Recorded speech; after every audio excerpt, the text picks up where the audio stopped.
بسم اللہ الرحمن الرحیم۔ تختی نمبر 4، حروف مدہ۔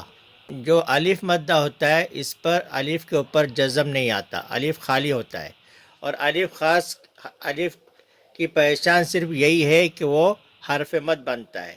باقی جہاں کہیں بھی زبر، زیر پیش اور جزم کے ساتھ میں آتا ہے تو الف نہیں بلکہ حمزہ کہلاتا ہے۔ حروف مدہ 3 ہیں، الف، واو، یا۔ ان تینوں کو ایک الف کے برابر کھینچ کر پڑھیں۔ الف سے پہلے زبر ہو تو الف مدہ ہوگا، الف مدہ کو ایک الف کے برابر کھینچ کر پڑھیں۔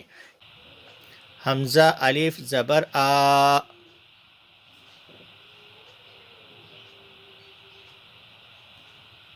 با الف زبر با، تا الف زبر تا، ثا الف زبر ثا، جیم الف زبر جا، حا الف زبر حا، خا الف زبر خا، دال الف زبر دا، ذال الف زبر ذا، را الف زبر را، زا الف زبر زا، سین الف زبر سا، شین الف زبر شا، صاد الف زبر صا، واد الف زبر وا، طا الف زبر طا، را الف زبر را، عین الف زبر عا، غین الف زبر غا، فا الف زبر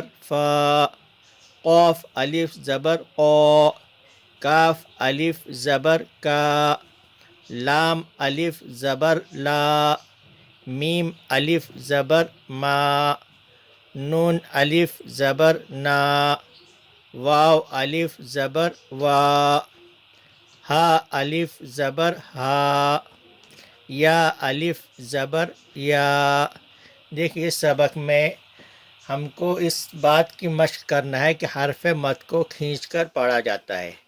اگر ہم نے بچوں کو سکھاتے ہوئے یا خود مشق کرتے ہوئے اگر ہم نے اس کو تھوڑا سا زیادہ کھینچا تو یہ ہمارے لیے بہتر ہے، اس لیے کہ اگر ہم بچوں کو سکھا رہے ہیں یا خود مشق کر رہے ہیں تو زیادہ کھینچنے سے ہماری ذہن میں بات بیٹھ جاتی ہے کہ اس حرف کو کھینچنا ہے، ہم کو اس حرف کو کھینچ کر پڑھنے کی مشق ہو جاتی ہے۔